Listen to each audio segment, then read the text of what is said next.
Welcome to Chapter 5, Ethics in International Business. Now, ethics is, some teachers say you can't teach ethics, but I believe you can. We've been challenged by ethics in the business environment for a long time. And personally, let's talk about a couple of ethical quandaries you may have faced personally. Just today, I had to order laminate delivered to my house. So upon the order, I realized they gave me 24 instead of 19 boxes. So I don't say anything at first. And I take the boxes and I'm thinking, wow, I got free laminate. This is great. And then I think to myself, wait. There's got to be a reason for this. So I stop the driver and I say, hold on, I was supposed to only get 19 boxes of 24 here. And then upon close inspection, I find out it's not my order at all. It's someone else's order. So I send it back in the truck. But for a minute there, I didn't want to say anything because I thought I was going to get away with an extra 5 boxes of laminate. Which, you know what? In the end, it most likely would have been discovered anyway. The person who should have got 24 boxes is going to get my 19 boxes, not have enough material to finish her order, call the company, and then realize what's happened. And, so we all get caught in these moments where we think, oh, yes. But if we take a minute to ponder the ethical decision we're making and possible ramifications, I think it's always easier to pick the more ethical route in your dealings. Say, for example, you get change from a cashier, and the cashier thinks you gave them a 50 instead of a 20 and gives you too much change.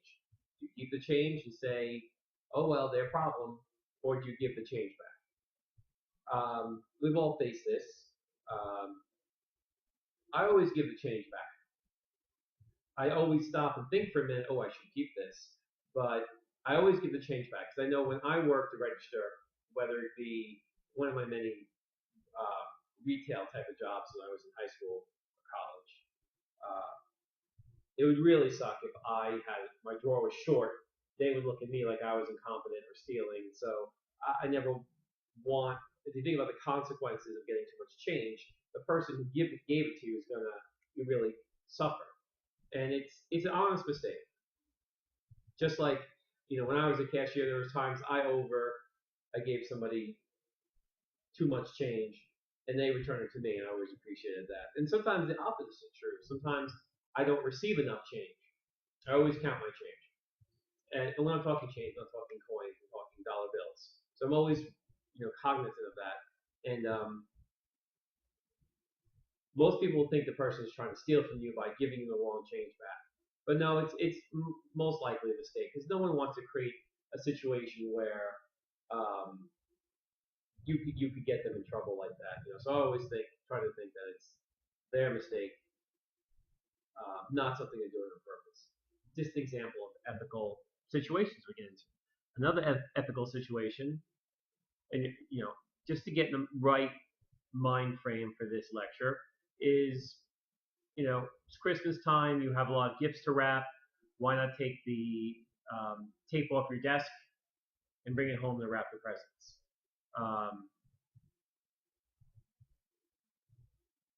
You work for a big corporation. They have money. They'll never miss it. You don't use that much tape anyway. These are the things you tell yourself that make it feel that it's all right to do it. But I remember working in a company where as soon as November rolled around, they locked up the tape, and they wouldn't give any replacement tape until January because it was so rampant, people doing this. The amount of pens that the workplace orders is usually 5 times what they actually need because so many people take the pens home, maybe accidentally, and does not return it the next day. A very small ethical question here, but sometimes the small unethical behaviors lead to large unethical behaviors. For many years, I worked as an accountant, and I dealt with a lot of numbers and debits and credits. and quite often I would make a mistake, and I'd always be tempted to try to cover up my mistake and fix it so it wouldn't look like I made a mistake. But I never did. And I always, if there was a mistake, I always like, yeah, probably my fault. Let's go see. Let's see if we fix it. I just accepted the blame because I figured that was the quickest way to prevent me from getting in trouble if they caught me lying or fixing it later. And it's the easiest way to stop my boss from complaining because once you admit to it, what more can they say? The interrogation stops. Now, I do remember after about 8 years working for this one company, and there were a lot of layoffs at the time. So, and I always, kind of weird thing to say, but I was just hoping to be laid off because they had such generous severance packages at this company, and I really hated the job. It was horrible. So when I actually did quit and moved on to another job, I asked my boss, why didn't you ever lay me off? And he says, you know what? You had the two qualities I liked in an employee. One, you were honest, and two, you were grossly underpaid. So there was never a reason to lay you off. I have to say I can't really argue with his logic. But also the ethics at work of going on Facebook and spending 20 minutes during the workday reading a news line or playing a game on Facebook. Is that ethical? You're stealing company time. That could be done by excessive talking at work or personal phone calls or taking 20 minutes extra at lunch. These are things we've all done. Is it ethical? No. Now, companies are in position to have some really big ethical challenges. The first level of challenge a company may face is do they follow the law or break the law? Most companies follow the law.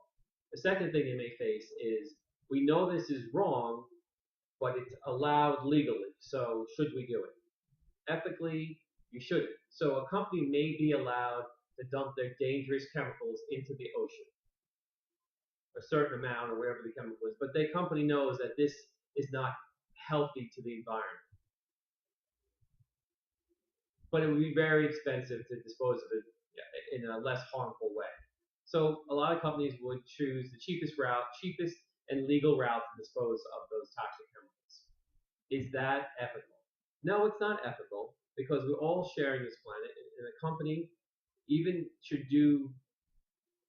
go above and beyond the legal obligations and dump their toxic waste in the most least damaging manner possible.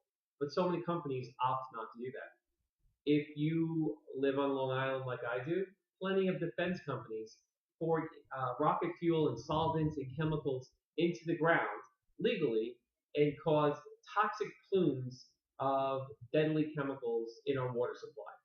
There's a huge plume in Port Jefferson from rocket fuel from the old defense manufacturer, and there's a huge plume of pollutants in Bethpage from Grumman. Brookhaven National Laboratories leaked copious amounts of radiation into the ground. Also, that was illegal, of course, but I think it was accidental. But the point is, now we have to live with these choices these companies made. Look at the deep rig oil accident in the Gulf of Mexico. British Petroleum could have spent the extra money for the extra safety features, but they chose to cut the budget for maintenance and not opt for the extra expense of those safety features. Saving money in the bottom line, improving profits for shareholders. What was the end result? One of the hugest oil spillage in the Gulf of Mexico, devastating the environment and the economic stability of the coast of the American coast there. Was it worth it? Clearly an unethical choice by British Petroleum. And many companies are run by greed and shareholder wealth, and they'll make these same mistakes. And in the long run, it usually catches up with these companies, these unethical behaviors. But in the short run, they get a little bit more extra profits out of it. So to think about ethics, we're going to call ethics accepted principles of right or wrong that govern the conduct of a person, a member of a profession, or the actions of an organization. So ethics are societal, uh, can be a societal acceptance of right and wrong, and it can also be a legal acceptance. So business ethics are principles of right or wrong governing conducted by businesses and business people. An ethical strategy, a strategy or course of action that does not violate these accepted principles. Okay, so that's just some of the jargon we have to get out of the way. Okay, so the most common ethical issues in business, of course, are employment practices, human rights, environmental pollution, corruption, moral obligations.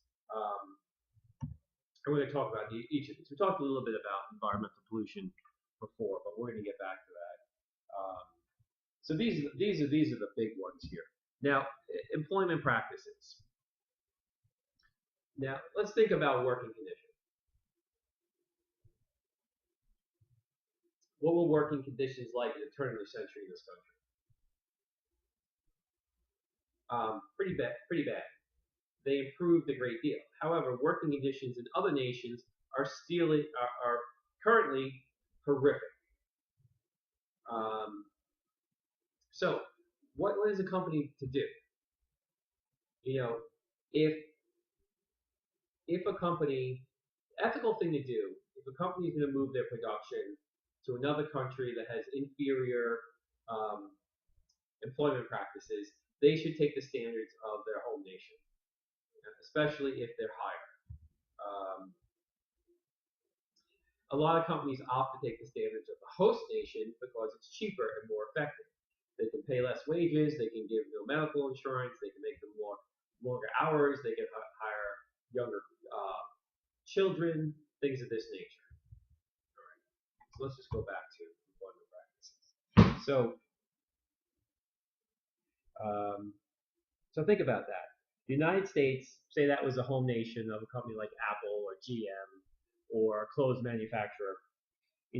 Should they reinforce the ethical laws and standards in the home nation compared to a host nation? So, of course, pay and working conditions should be the same across countries, but that's not the case. A 12-hour workday, extremely low pay, and a failure to protect workers against toxic chemicals are common in many developing nations. We hear stories of Foxconn building Apple products where it's so horrendous and horrific work conditions, mostly mentally, long days, no days off, cramped conditions, that they had to erect nets outside of the company to save people jumping off a building trying to kill themselves. So should multinational companies like Apple tolerate working conditions in subcontractors, or let the local subcontractors handle the situation? If we look at Nike shoes, it had a similar type of problem, working conditions with subcontractors. There's a news program that detailed this, and they were looking at, employees who work with toxic materials, a 6-day work week, 20 cents an hour. I think their factories are in Vietnam. 20 cents an hour. How much money are we talking? $8 to $10 a week, depending on the hours they work. Not an income that someone can live on, unless they could work overtime. Nike and its subcontractors were not breaking any laws, but this negative press raised questions of ethical sweatshop-like labor and behavior to make running shoes. So it may have been legal, but was it ethical to use a subcontractor by United States standards was exploiting their workforce? Nike didn't think so. They found itself, a wave of boycotts and demonstrations, but Nike and their subcontractor eventually the negative press surrounding this got them to re-examine their policies. And even though with breaking the laws, which they stressed, uh, they did revise their subcontracting policies and put in and establish a code of conduct for Nike subcontractors, instituted annual monitoring by independent auditors of the subcontractors they use to build the shoes. So if societal pressure comes up and makes a negative light on a company and it's going to cost them sales or give them bad press, then generally that type of activity will get them to re-examine their employment practices. It's a shame that they will only look at it when forced to, or when it's going to affect their bottom line, but a lot of this is the bottom line. How can we make the most money possible? This is the goal. Many times that goal comes up right against making bad ethical decisions. If we look at human rights, here's a question for you. What is the responsibility of a foreign multinational when operating in a country where basic human rights are not respected? So what do you think the responsibility of that foreign multinational company is? The answer? Basic human rights taken for granted in the developing world, or taken for granted in the developing world, such as freedoms of association, freedom of speech, freedom of assembly, freedom of movement, and so on, and they're not universally accepted. So basically, for human rights, most companies will follow the law of the land wherever they operate. So the responsibility for the foreign company is to follow the human rights laws of the foreign country.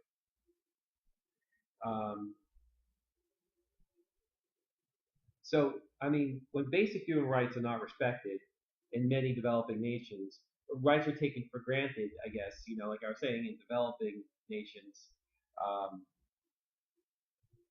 So an example of this was, in South Africa, back when there was apartheid, which ended in, I think, 94, 95. The apartheid system denied basic political rights to the majority non-white population of South Africa.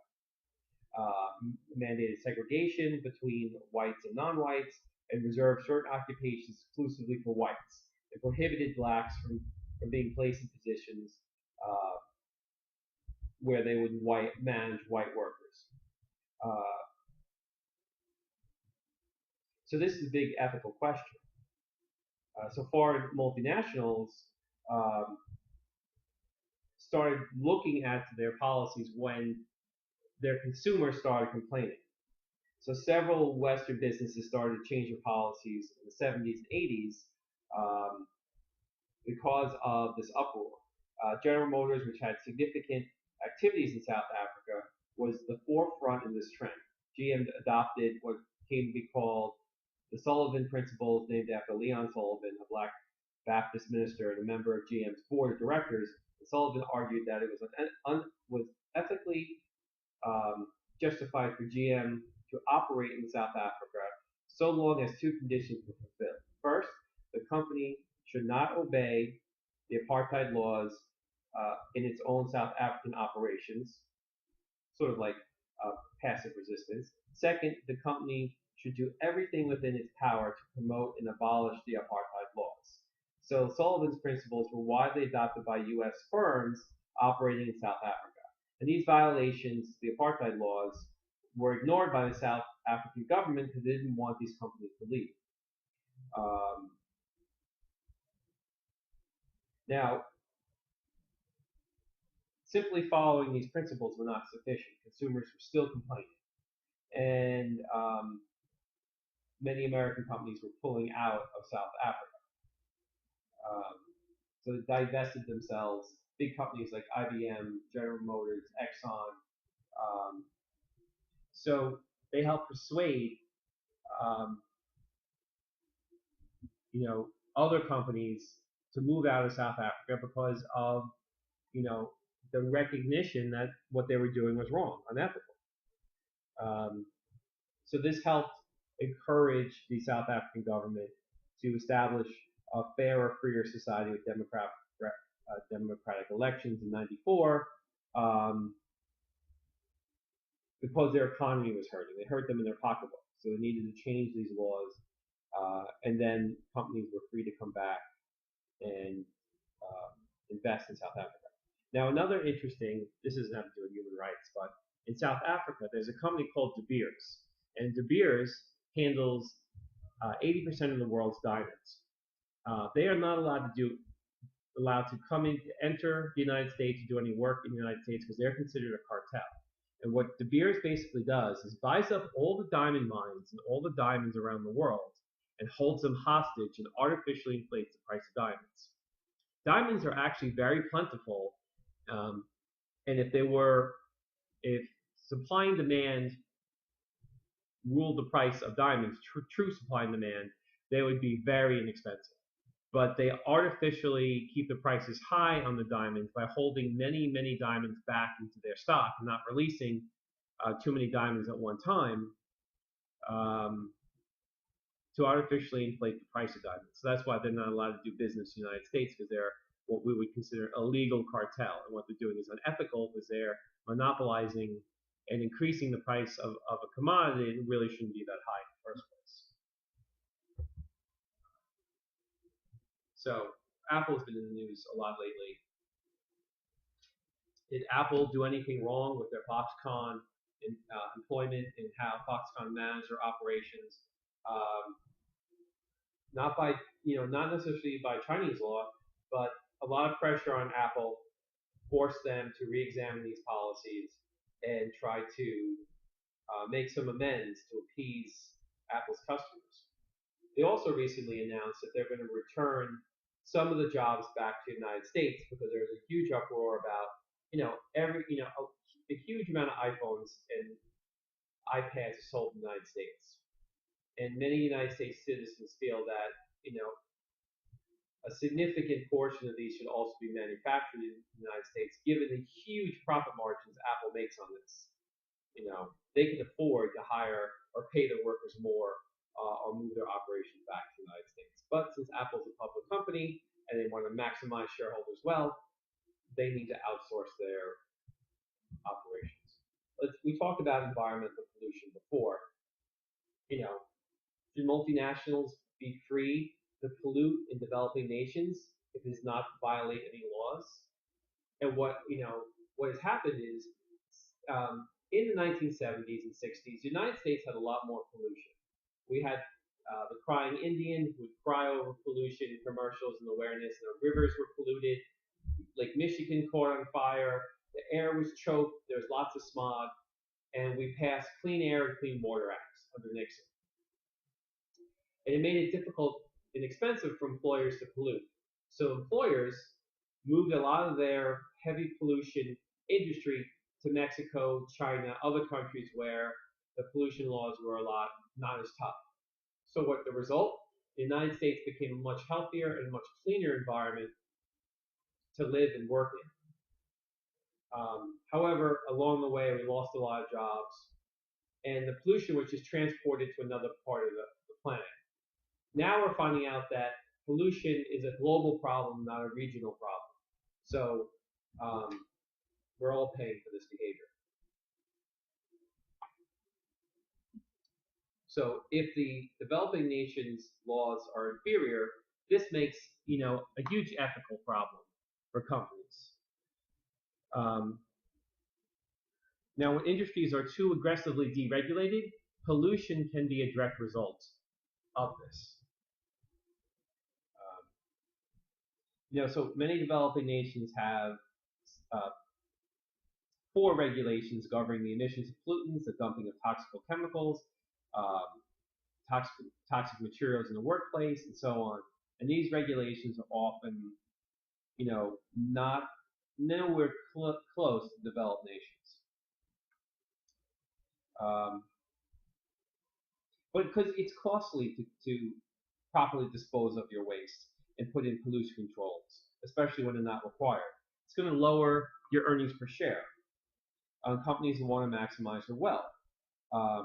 So where they're allowed, they have in the past spoiled the environment, endangered local people, and like I said earlier, Long Island's a victim of that. The amount of oil, gasoline, pesticides, fertilizers, um, uh, industrial solvents um, that were pumped into the ground, is in our drinking water. Even something as benign as dishwashing detergent or laundry detergent is a pollutant, and it can pollute thousands of gallons of water, one bottle of dish detergent. And we're putting that, washing our dishes with it, and washing our clothes with it, and putting it right back in the ground. And you know what? Every time we pour a glass of tap water, we're drinking just a little bit of that back up. So that's something to think about. So what is the ethical thing to do? Of course, we would say the ethical thing to do is that these companies should strive to limit and properly dispose of their waste. But no one owns the atmosphere or the ocean, so polluting, who's governing that? It harms us all, though. The atmospheres and the oceans can be viewed at, a global level these days. It benefits all of us, from fishing to clean air. So companies should take responsibility. And it's just a sad fact that, companies will pollute, create greenhouse gases, and will wind up, possibly destroying ourselves over all this excessive pollution. So ethically, the right thing to do is dispose of your waste in a way that's going to minimize hurtful consequences on people. And think of your own personal life. You're supposed to.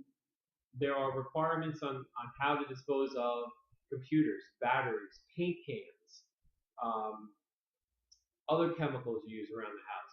Do you just throw them in the trash and oh well, or do you actually take the extra step to dispose of them properly? On another note, a related note, do you recycle? Do you recycle your plastics, recycle your aluminum, your metals, your paper? This has an effect on the environment as well. And many people don't have the time to recycle. But you're only really hurting yourself. Okay. Now, corruption. Is it ethical to make payments to governments to secure business?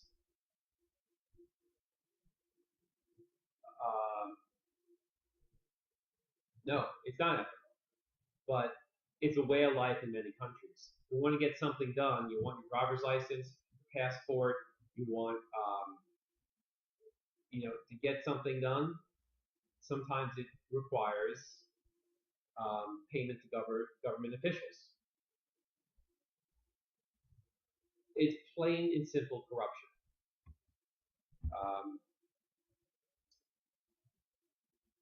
Now, corruption takes its toll on business, which we discussed before. There always has been and there always will be corrupt government officials and people. If you're placed in power, power corrupts absolutely. So there's always going to be corruption where there's power. International businesses can have and gain economic advantages by making payments to officials, to lock in contracts, to secure locations, to speed up construction, things of this nature. And there have been plenty of companies who have paid off officials to get done what they needed to get done. There was a 60 Minutes expose on, I think it's Chiquita Banana, and they were paying the rebels in Colombia not for protection on their banana fields. So they were contributing to the drug-connected rebels in Colombia and paying their extortion or ransom so as not to attack and destroy banana plantations. And this goes directly against the Foreign Corruption Practices Act.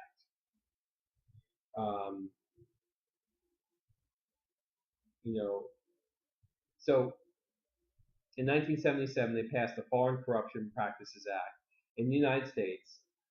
This is part of Chapter 2, and the act outlaws the paying of bribes of foreign government officials to gain to make gains in business. Many U.S. companies objected that the act would put, this act would put U.S. firms in an unfair competitive position. And it did make a small amendment to the act to allow facilitating payments, something known as speed money or grease payments. Facilitating payments are not payments to secure contracts or make sure you get the contract that would otherwise be secured. For the payments are to achieve an exclusive preferred treatment or a speed pass to get paperwork through, so thereby allowing some corruption.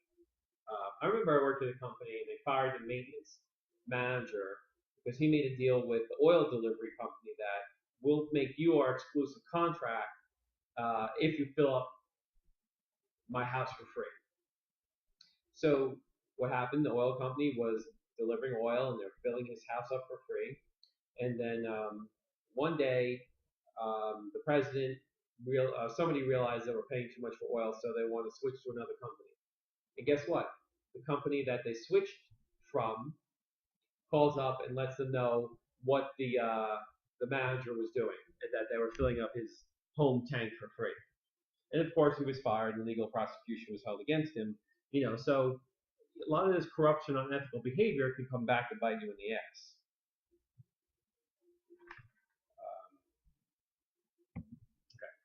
There's also the OECD, which is the Organization for Economic Cooperation and Development, followed the lead of the United States and adopted the Conventions of Combating Bribery of Foreign Public Officials in International Business Transactions. And this convention, which was put into place in 1999, obligates member states and other signatories to make the bribery of foreign public officials a criminal offense. The convention includes facilitating payments made to expedite routine government actions. It excludes, just like the American Foreign Corruption Policies Act, it excludes these facilitating payments, once again, to make routine government actions faster. So again, a little loophole. So the speed money or facilitating payments, they're excluded from both the Foreign Corruption Practices Act and the OECD Convention on Bribery. The ethical implications of making such payments are unclear. So is it just a normal part of doing business, or is it something that companies are going to do anyway? There's no really way to track it. But in many countries, payoffs to government officials is the norm, and it's speed money is a part of life. That citizens have to pay it. This is a big problem in Egypt's economy under Mubarak, that when companies want to do business in Egypt, they had to give Mubarak a piece of the business, either part ownership or huge, payback. And this kept a lot of businesses from expanding or starting their business up in Egypt and held their economy back. So corruption may make a few officials wealthy, but it's going to overall make everybody else very poor.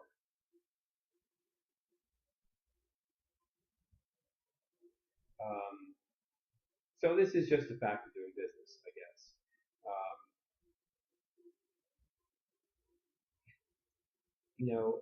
Have you ever faced corruption in your life? Sure, we all have probably been a witness to corruption, and it's an awful thing, but this is a complex issue, and it's something that has to, but it's been shown that the more corrupt a country is, the less economically stable and less economic growth they have. So, okay. So here's something interesting. Some argue that paying bribes might be the price of doing a greater good. So,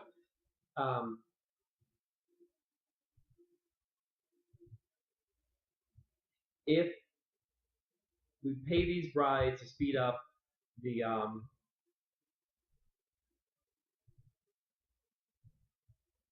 the ability to get the business started earlier and expand the business properly, and we can do that quicker. We can hire more people. We can stimulate the economy.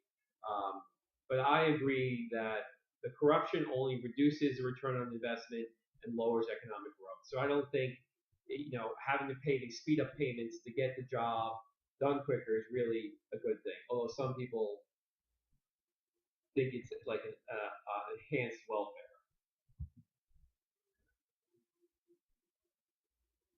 Uh, so I mean, it's a complex issue here, and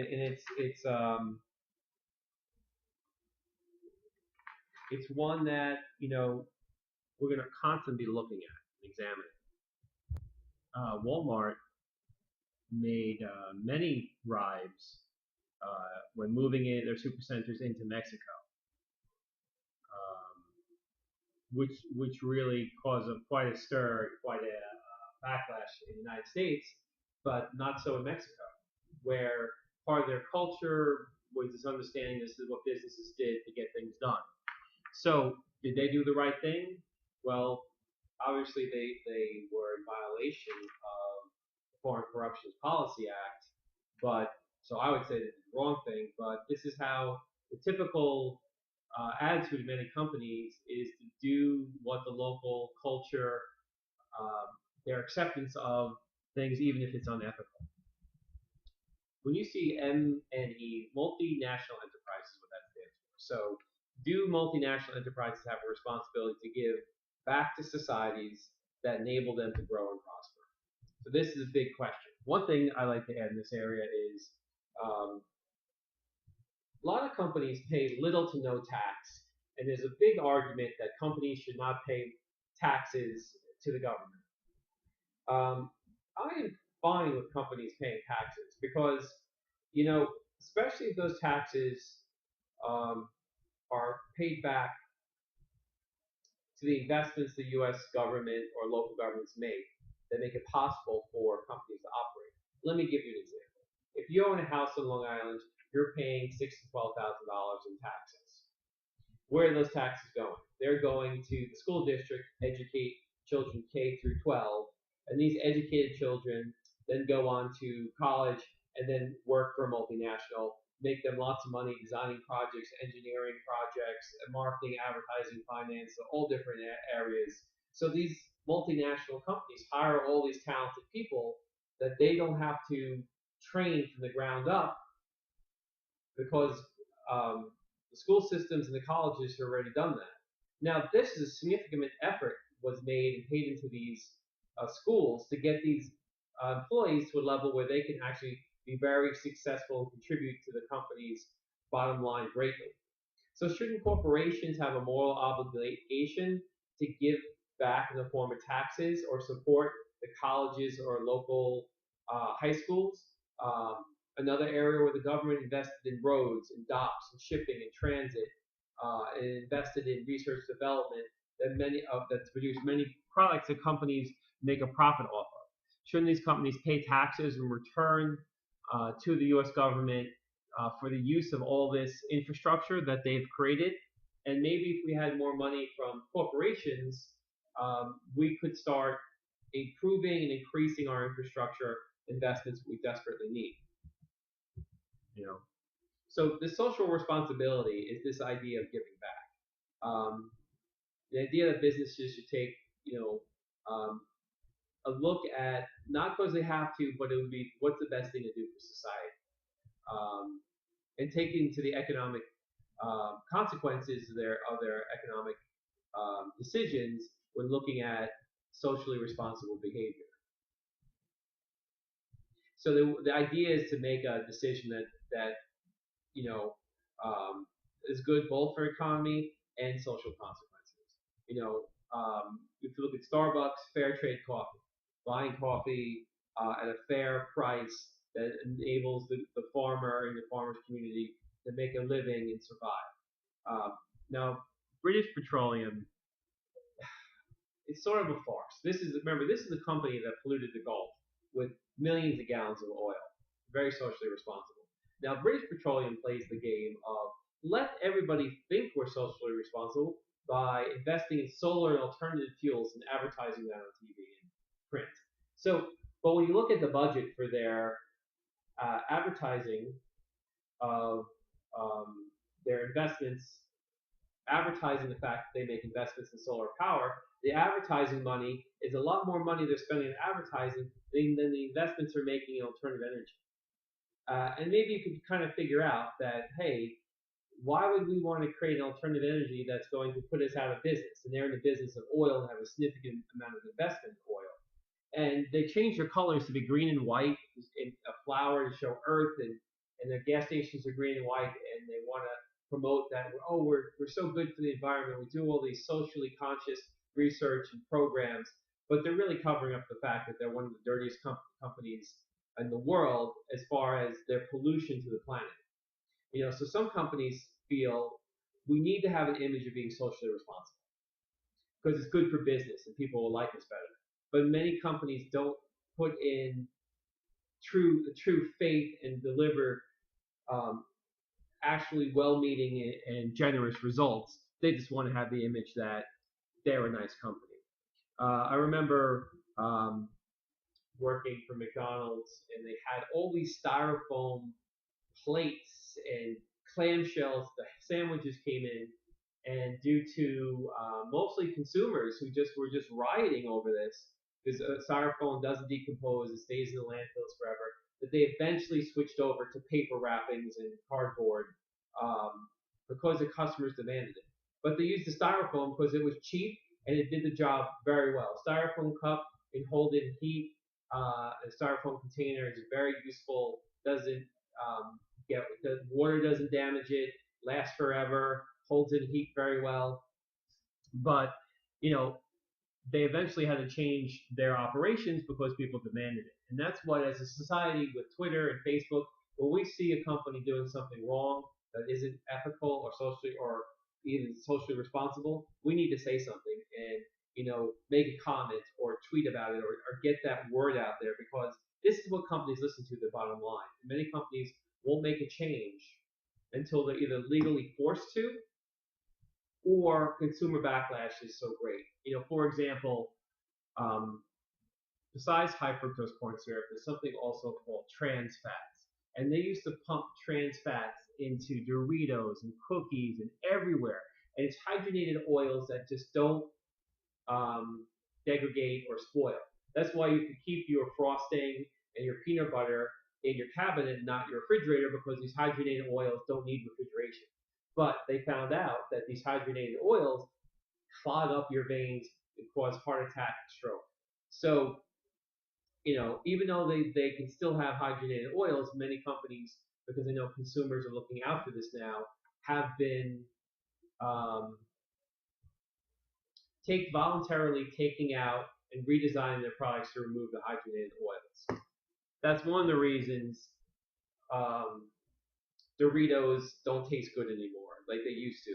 Or a lot of products where they replace the hydrogenated oils with non-hydrogenated oils, the products just don't have the same flavor or texture, and they just don't taste as good. But they're not going to kill you as fast. Also, high fructose corn syrup. At a certain point, Ocean Spray was one of the first companies to remove cane sugar, which was slightly more expensive, and replace it with government supported high fructose corn syrup, which was much cheaper. And consumers couldn't really tell too much of a difference in taste, so they did this and made huge amounts of profits. But what really was happening was the government was investing in corn, promoting corn, giving farmers subsidies, so the high fructose corn syrup became a lower price than cane sugar, which we don't grow very much of it all in the United States. So companies made a clear choice to switch to corn, high fructose corn syrup, because of these government subsidies. Now, years later, we find out that high fructose corn syrup is not healthy for people to consume. It promotes diabetes. It's a sugar that's one of the least healthy sugars you can have, much more unhealthy than cane sugar. So now companies are witnessing this, and they're experimenting by putting the cane sugar back in the products and putting labels on packages saying no high fructose corn syrup, because consumers are demanding it and they realize the other stuff is unhealthy. But the companies want to jump on board and seem socially responsible by saying no high fructose corn syrup or no trans fats to make it seem like we're being helpful. Same thing with menus. If you've noticed, a lot of menus now have calorie counts on them. That's not the food industry voluntarily doing that. That's a law that they have to do that in some states. So again, they want to seem socially responsible by voluntarily putting nutritional facts on their products, their restaurants, but they're really, trying to put a good spin on. They're not unhappy about having to do this. Now, I've been shocked at some of the nutritional values of going out to eat. The amount of sodium, fat, calories. No wonder I'm fat. It's just ridiculous. A meal at Fridays was like 2,800 calories. And that wasn't even, how do they pack so many calories in? Well, if you're trying to run a restaurant, you want the food to taste as good as possible. So you need to put as much sugar, salt, and flavoring in as possible. And who cares what the sodium or the calorie counts is, as long as they love it and keep coming back for it. So to me, that's unethical and not socially responsible to make food so really basically toxic for us. And turning us into a society that has to eat out 50% of our meals, of course we're going to be one of the heaviest, or actually I think Mexico just surpassed us in the heaviest nation, but we're still second. So, but you know what? Managers make these decisions, and they're faced with, should I make an appropriate course of action? What should I do? A lot of times managers will do which will increase shareholders' wealth. So these ethical dilemmas will come up, and the moral obligation is connected to this concept of doing what's right. So an ethical dilemma is you're in a situation where none of the alternative seem acceptable or workable. So it's so the ethical obligations of a multinational corporation towards employment conditions, human rights, corruption, environmental pollution, and the use of power are not always clear cut. There may be no argument about accepting ethical principles. However, you may get in this position where it's a gray area. Because real world is more complex than in a textbook or in the classroom. And that's why our discussion boards are so vital to this class, is because we want to bring that real world emphasis into the class and share our experiences. And I'm sharing my experiences through these lectures, and then everybody shares their experiences through the discussion boards. That's why it's important to try to read as many posts as possible. But these ethical dilemmas do exist, and sometimes you don't know what's the best alternative. Doing the right thing, of course, is the best alternative, but you may not know what the right thing is. So you get into a situation where, I have toxic waste, and there's no best way of disposing of it, and, you're going to go with the legal way, but there doesn't still seem to be, it's still going to be damaging, even doing it the legal way. So should we redesign the product where it doesn't have all these toxic chemicals, or think of an alternate solution? It's not easy. So why do managers behave unethically? And of course, this is going to be directly from their personal ethics, their decision-making process, the organization's culture, and unrealistic performance expectations, and the leadership of their company. So personal ethics we were talking about earlier, where does a person derive their ethical standpoint? When I was younger, there were a lot of TV shows on that had a lot of ethical teachings in them. Some of them were kind of corny, like say a show like Little House on the Prairie, preached a lot of ethical dilemmas and try to take the higher road. But people's personal ethics are learned from parents, from peers, from many aspects of society. So they're not always. Sometimes they're wrong, and people have a bad set of personal ethics. The decision-making process. So unethical behavior in a business setting. Uh, Sometimes business people do not realize they're behaving unethical, primarily because they simply, fail to ask, is this an ethical decision? Am I doing the right thing? They may not be educated enough to know what the right thing is to do. You can't get mad at someone who doesn't recycle when they don't know how to recycle, or that it even exists, the opportunity to recycle.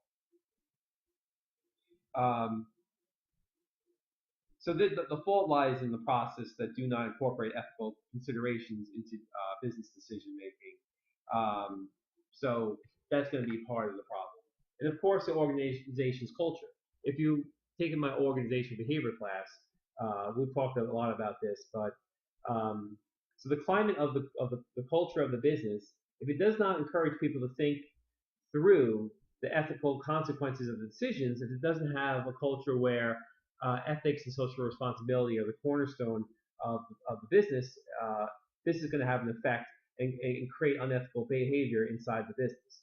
So an organization's culture, the values and the norms that the organization itself cultivates, needs to be strong and needs to be talked about and pushed throughout the company to help people make better ethical decisions. So I'm getting actually, I'm getting a little ahead of myself, a little behind in the slides. So these are all the subjects we're going to talk about here that contribute to ethical or unethical behavior. So we talked about personal ethics and decision-making process, and right now we're on organizational culture. And some organizations are less evil than other organizations, and all organizations should strive as policy to be ethical because, like the studies have shown, and common sense kind of leads us to, acting ethically will save a company money in potential loans, fines. The Ford Motor Company at one point, and this was on Dateline NBC, they made a truck that they knew upon certain impact would kill the passengers through an explosion of the gas tank. And they decided that fixing this would be far more expensive than paying the lawsuits in the 1 in 10,000 people that this would happen to. Hello? And once this was discovered, Ford was disgraced. They quickly had to do a recall and they had to, fix this, and it was really detrimental to Ford. And now that's why when these companies have a problem, like a faulty gas pedal or the recalls, it's a much more easier and ethical decision for these oil companies to make, because now it's in their culture to know that we got to clean this stuff up. We can't do something unethical because it would really hurt us as a company.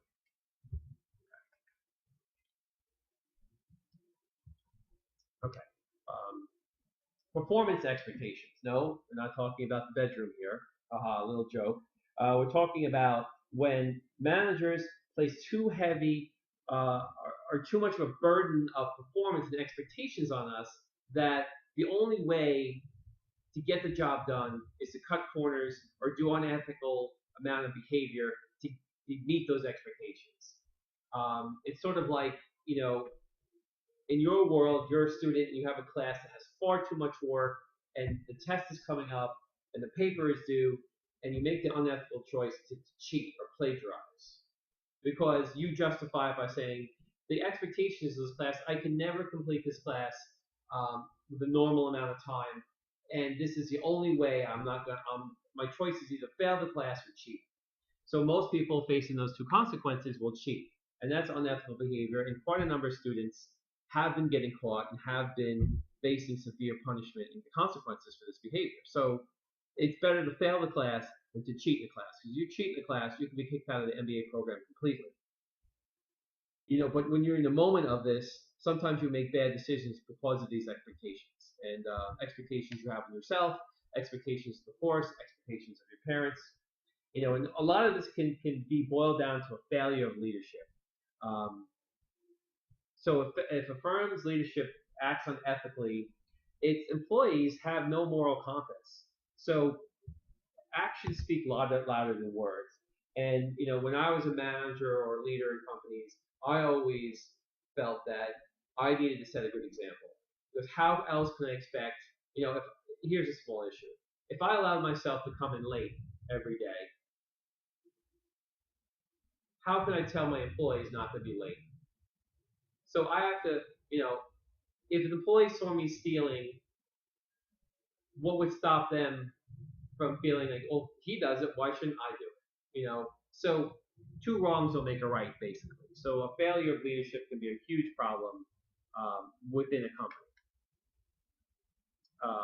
And we had this LIBOR scandal recently that was big in the news, and it was just a failure of social responsibility completely. Now, societal culture. So people and organizations belong to a society. Um, and it's tied to the social culture. A study of 2,700 firms in 24 countries found that there are significant differences among the ethical policies from firms' headquarters in different countries. So the same firm that operates in different countries can have different ethical policies. That doesn't seem like that should make sense. They should have the same across borders. But because in social culture is different between different countries, sometimes the ethics have to adapt to the culture of the country that they're within. So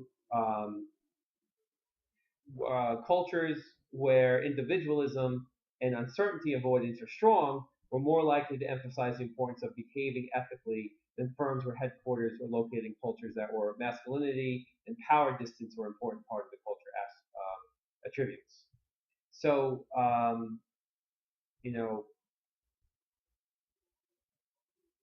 this is an issue too that corporations should look at, thinking about, not just which society is right. And this is a problem for multinationals that operate in many societies. And then if we look at philosophy, can have a lot to do with different approaches to ethics. We have the straw man. Straw man approaches to business ethics are raised by business ethics scholars, primarily to demonstrate that they offer inappropriate guidelines for ethical decision making in the multinational enterprise. Four such approaches to business ethics are commonly discussed in literature. These approaches can be characterized as the Friedman doctrine, cultural relativism, a righteous moralist, and a native a moralist. All of these approaches have different inherent value, but all are unsatisfactory in important ways. Nevertheless, sometimes companies adapt these approaches anyway. Here's some of the. This is where I was just going over the. Now, when I said Friedman doctrine, this is based on Milton Friedman, who did this back in the 70s, and it became a classic strawman example for business ethics. Scholarly outline, so Friedman's basic position is that the only social responsibility of a business is to increase profits. So long as the company stays within the law, he explicitly rejected the idea that a business should undertake any social expenditures beyond those mandated by the law and is required for the efficient running of the business. So the Friedman doctrine is basically the business should do what's within the law and maximize profits and not do anything extra. Basically, when in Rome, do as the Romans do, which would be more of a cultural relativism. So another straw man often raised, by business ethics scholars is, this idea of cultural relativism. Oops. Anyway, moving on. Which is the belief that ethics are nothing more than the reflection of the culture. All ethics are culturally determined, and that accordingly a firm should adopt the ethics of the culture in which it is operating. and that is do in Rome as the Romans do, sort of explanation. Now, let's get something here. The naive, the moralist, asserts that if a manager of a multinational sees that a firm from other nations are not following ethical norms in the host nation, that manager should not either. So a classic example to illustrate the approach is known as the drug lord problem. In one variant of this problem, an American manager in Colombia routinely pays off the local drug lords to guarantee that his plant will not be bombed and that none of his employees will be kidnapped. Chiquita Banana, see 60 Minutes. The manager agrees that such payments are ethically defensible because everyone's doing it. Everyone's doing it. You probably used that term before. But the objection is twofold. First, to say that an action is ethically justified if everyone is doing it is not sufficient. If the firm in the country routinely employs 12-year-olds and makes them work 10 hours a day and beats them, it is therefore ethically defensible to do the same thing yourself in your company? Obviously not. And that the company does not have a clear choice. And it should not follow what everybody else's example is. If they know it's wrong, they should not do it. And they do not have to abide by local customs and practices and can decide to invest the money and do the correct practices where it's obvious. Okay. The righteous moralist. This claims that the multinational's home country standards of ethics are the appropriate ones for a company to follow in foreign countries. So this approach is typically associated with managers from developing nations. While this seems reasonable to them, the approach creates huge problems. Consider the following example. An American bank manager was sent to Italy and was appalled to learn that the local branch's accounting department recommended grossly underreporting the bank's profits for income tax purposes to save money on income tax. The manager insists the bank reports the earnings accurately in a more American style. When this is called by when he's called by Italian tax department to the firm's tax hearing, he was told from the owners 3 times as much tax the firm owed 3 times as much tax as it had paid, reflecting the department's standard assumption that each firm underreports its earnings by 2/3. Despite his protests, the new assessment stood. So this happens. Things like this happen quite often, and it's an ethical problem. I mean, the main criticism of the righteous moralist approach is that that its proponents go too far. While there are some universal moral principles that should not be violated, it does not allow that the appropriate thing to do is adopt home country standards. And you can see why they probably wouldn't want to do that, because they want to save money.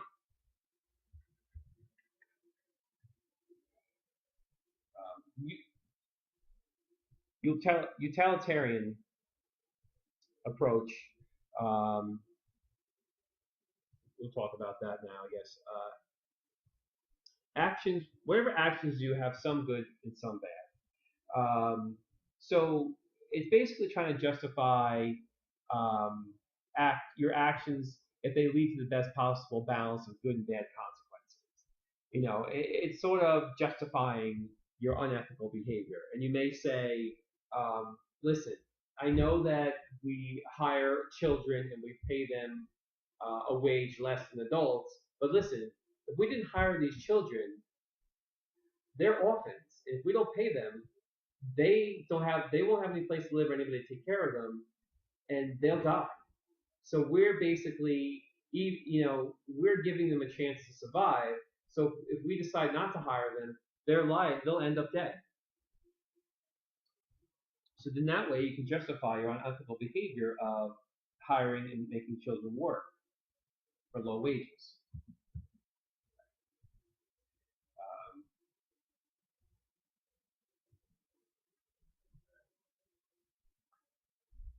Uh,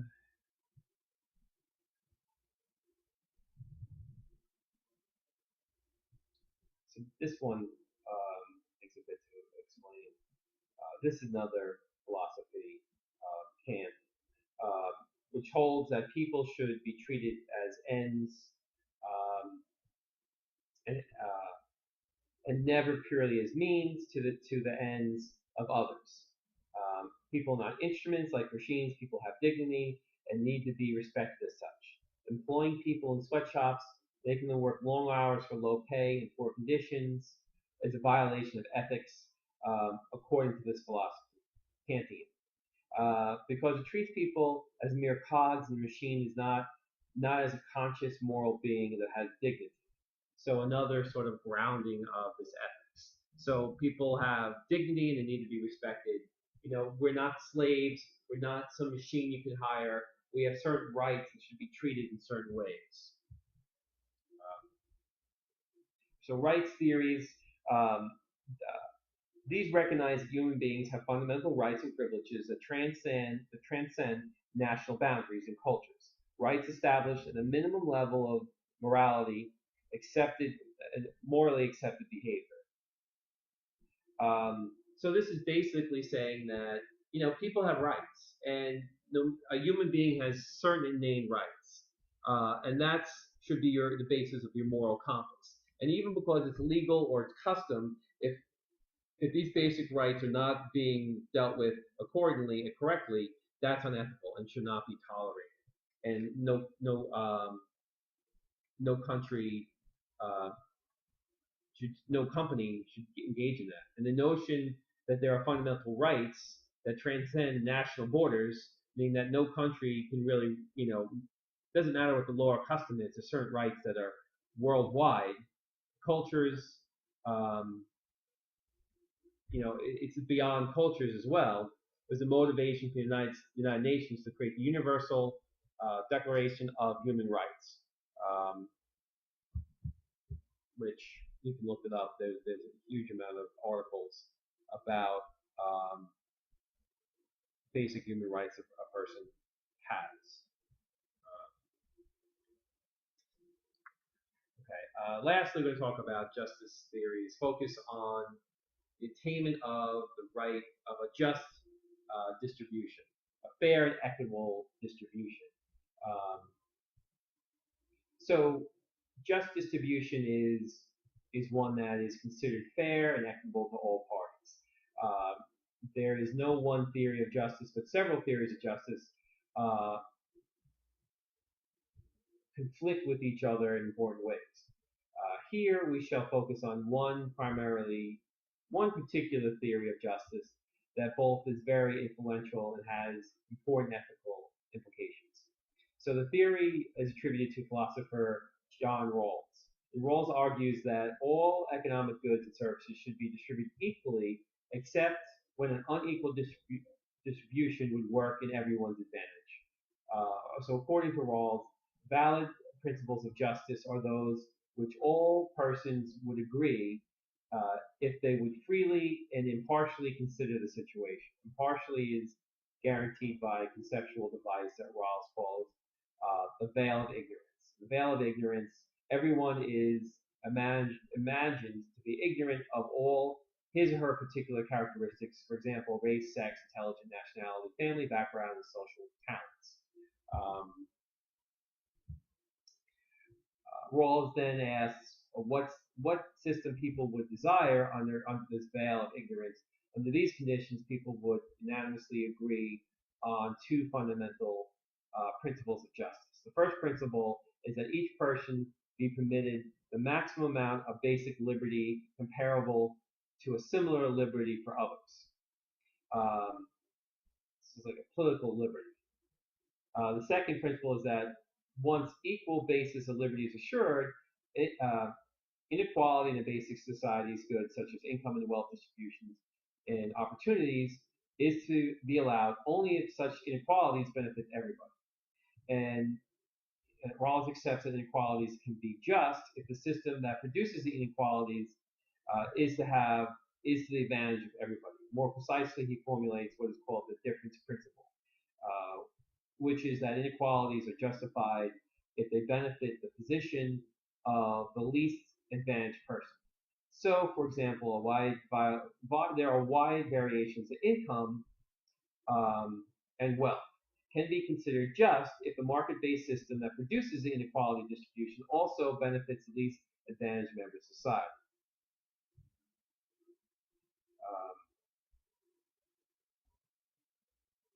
So in other words, rising tide of wealth created by a market-based economy and free trade lifts all boats, even those in the most disadvantaged. So in the United States, if we make a lot of money and people are very rich and we have this 1%, and they invest in factories and capital and they invest in companies, and this wealth gets transported by hiring more people and making more employees, and then you get a job where you can have a living wage and have a nice life.